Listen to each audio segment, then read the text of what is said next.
इस वीडियो में आचार्य जी कहते हैं कि होली सिर्फ रंगों का त्योहार नहीं है, बल्कि अहंकार पर श्रद्धा की विजय का प्रतीक है।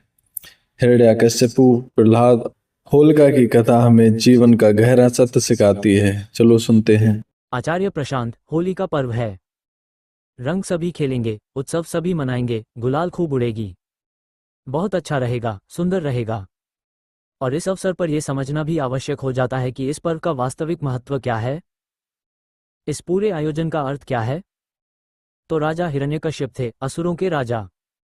ब्रह्मा जी की उन्होंने उपासना करी और वरदान प्राप्त किए। क्या वरदान मांगा? कि मृत्यु ना हो मेरी।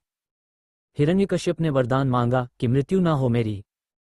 न दिन में, न रात में, न घर के अंदर, न घर के बाहर, न अस्त्र से, न शस्त्र से, न नर द्वारा, न पशु द्वारा, न धरती पर, न जल पर, न आकाश में। और उन्हें ये वर प्राप्त भी हो गए। हिरण्यकश्यप फूले नहीं समाये, अहंकार और प्रबल हो गया। अब उन्हें कोई मार नहीं सकता था। पूरे राज्य में घोषणा कर दी कि यहाँ उनके अतिरिक्त किसी और की उपासना नहीं होगी। बल इतना था राजा को कि सबको राजा की बात माननी ही पड़ी, सिवाय राजा के अपने बेटे के, प्रहलाद। उसने कहा, मैं तो विष्णु की ही उपासना करूंगा। राजा हिरण्यकश्यप के अहम के लिए यह बड़ी खिंचाने वाली बात थी, बड़ी चोट थी।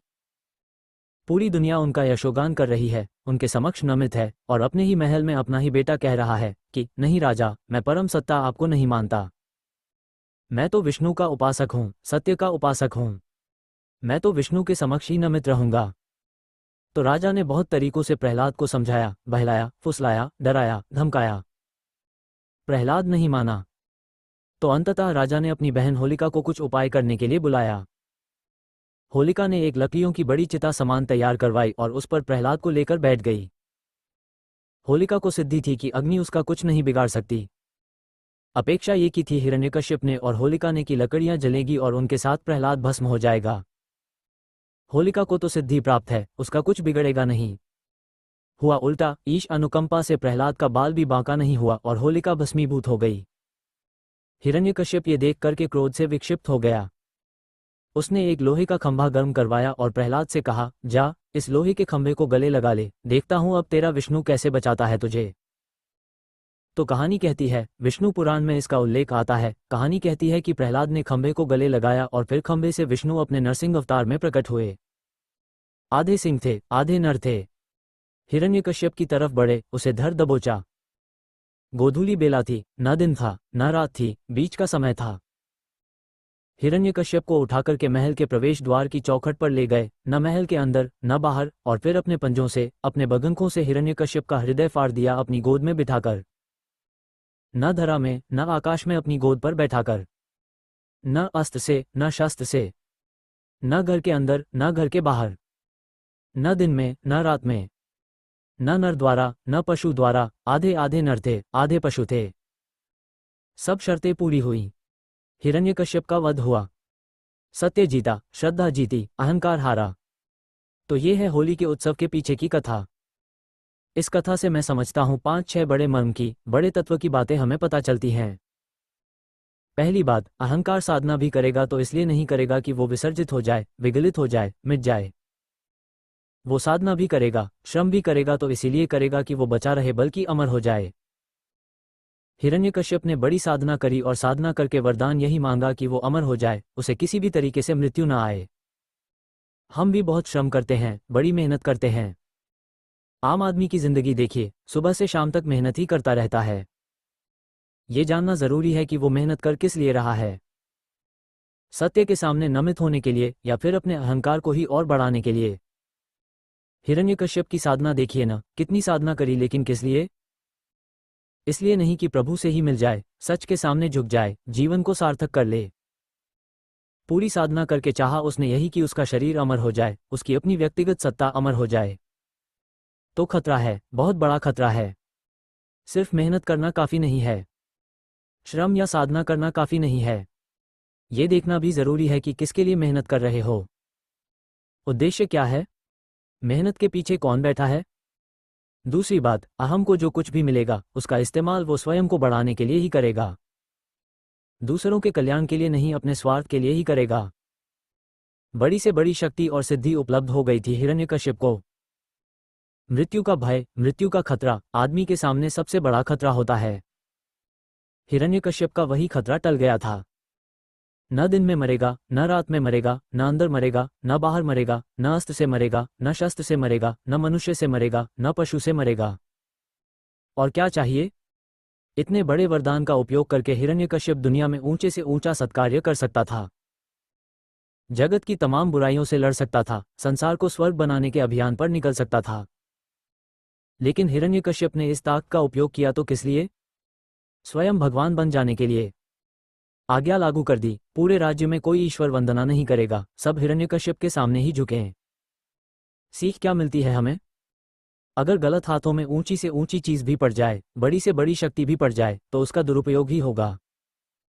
हम सब भी अपने लिए बहुत कुछ अर्जित करना चाहते हैं, अपने प्रियजनों के लिए भी बहुत कुछ अर्जित करना चाहते हैं, लेकिन अर्जित करने से पहले, अपनी शक्ति बढ़ाने से पहले, दूसरों की सामर्थ्य बढ़ाने से पहले ये जरूर देख लें कि कौन है जिसकी शक्ति बढ़ने जा रही है, किन हाथों में सत्ता दी जा रही है।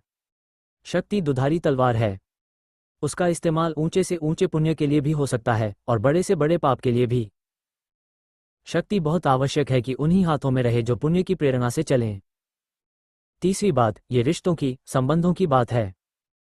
और होली पर तो हम संबंधों का ही उत्सव मनाते हैं, मित्रों से, यारों से मिलते हैं, सबको रंग लगाते हैं, गले मिलते हैं। बुरा न मानो, होली है।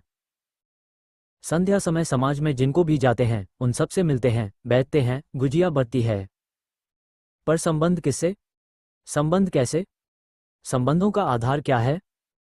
ये जानना जरूरी है। देखिए प्रहलाद की ओर। पिता से जन्म का रिश्ता था, बहुत निकट का रिश्ता था, शरीर का रिश्ता था। लेकिन प्रहलाद ने कहा कि सत्य से मेरा जो रिश्ता है वो पिता से मेरे रिश्ते से ज्यादा महत्वपूर्ण है।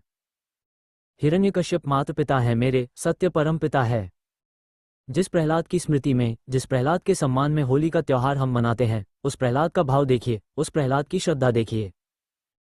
वो कह रहा है, पिता मेरे कितने ही बलशाली हों, मैं अपने ही पिता के खिलाफ खड़ा हो जाऊंगा अगर वो सत्य की अवहेलना कर रहे हैं, अगर वो सच्चाई के विरुद्ध जा रहे हैं। और प्रहलाद क्या है? बालक मात्र है। और क्या ताकत है उसके पास? कुछ नहीं।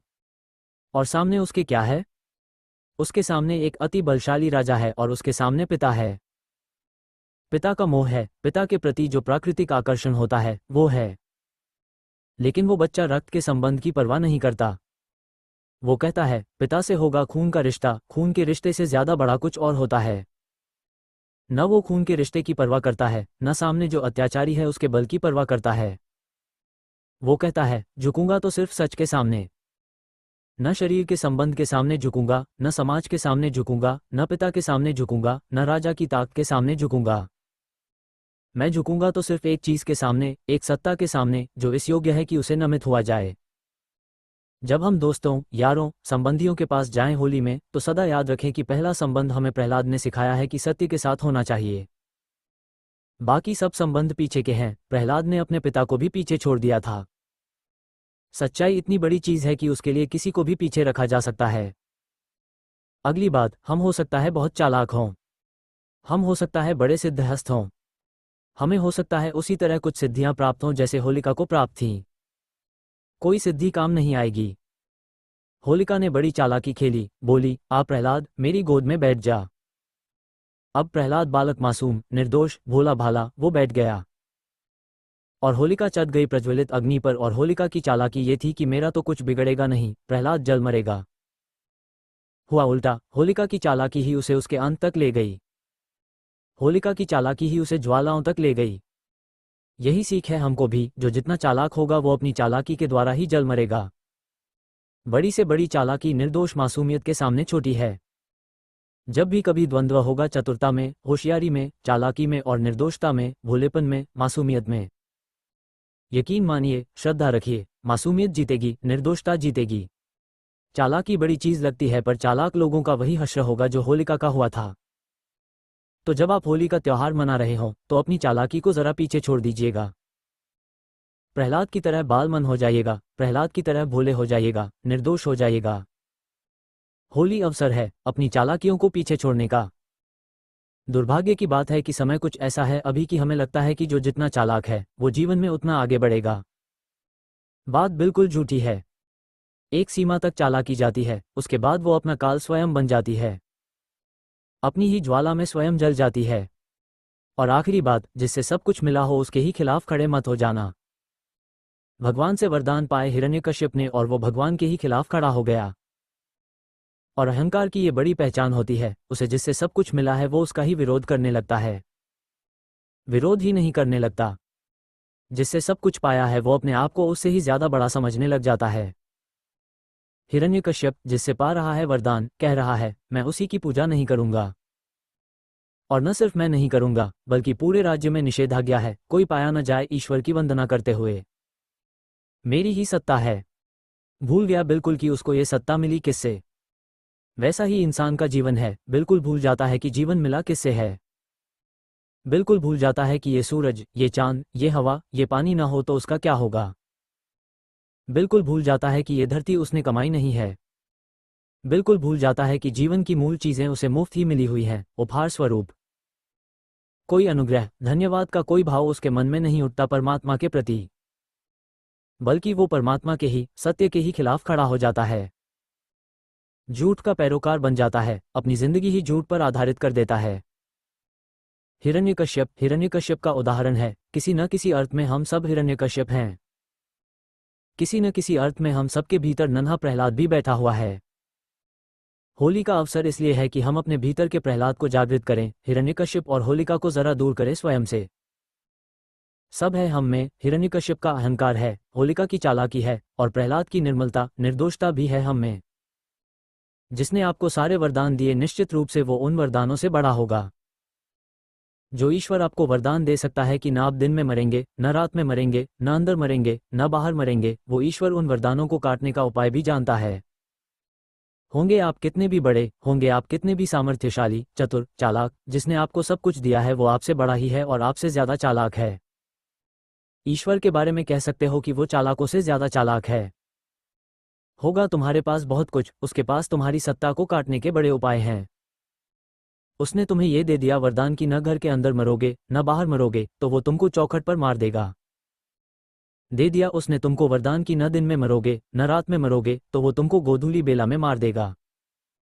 परम सत्ता सब पर भारी पड़नी है, उसका विरोध मत करो। उसके विरुद्ध मत खड़े रहो। उसके सामने नमित रहो, प्रेम की भावना रखो, श्रद्धा रखो। ये कुछ बातें हैं होली के पर्व के विषय में। अब जब हम सब होली खेलें तो बाहर के रंगों के साथ साथ भीतर उसका भी सुमिरन करते रहें, जिसका कोई रंग नहीं है।